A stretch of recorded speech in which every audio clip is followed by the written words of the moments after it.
Ayan guys, napag-repair natin is CRT naman tayo ngayon.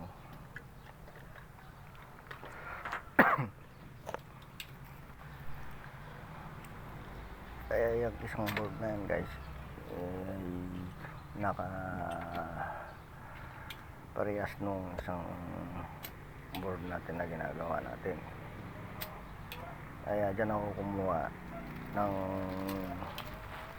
parts dahil wala na tayong ibang mga pagkunan ng ibang piyesa.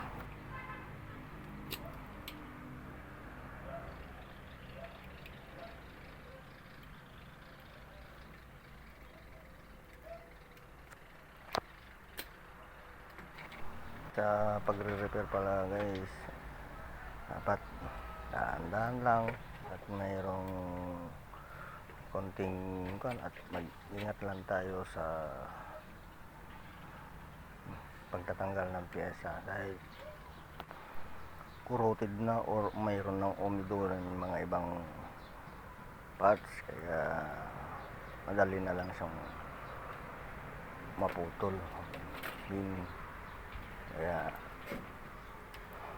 pagtagaan na lang natin na gawin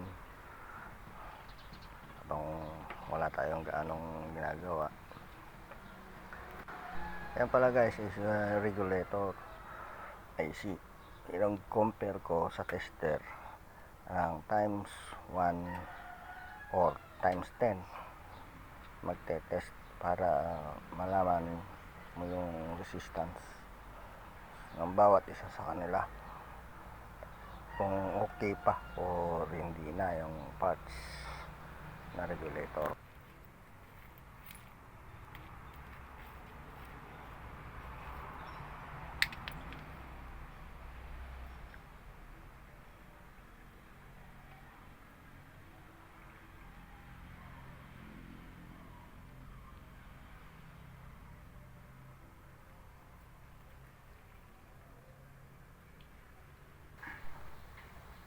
Concentrate tayo kasi lagi dyan guys, halos wala tayong ganong tanggap ngayon, kaya yan, CRT muna tayo ang ginagawa.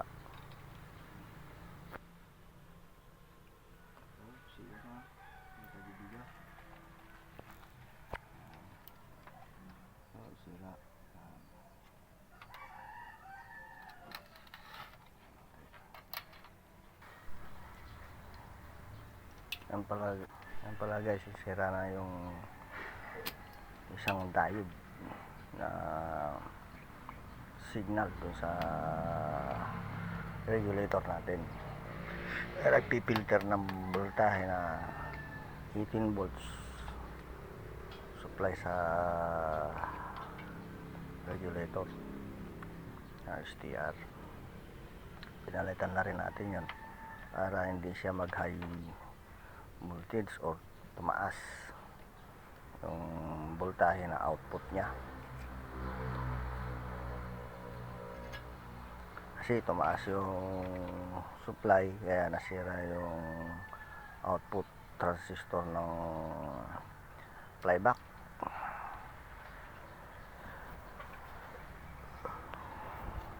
Nagkaroon ng feedback.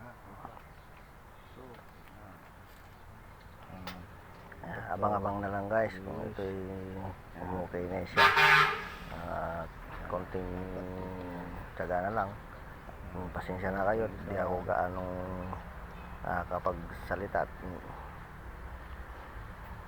Ito i-compare nyo na lang sa ibang mga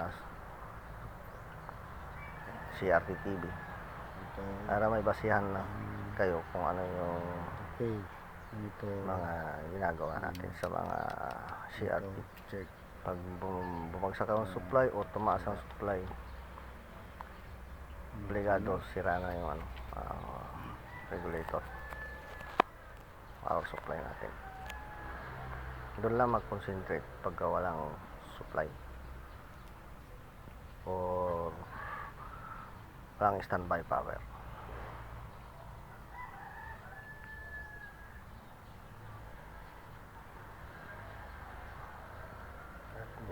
napaka-delikado rin pala guys. Ingat-ingat lang sa mga newbie.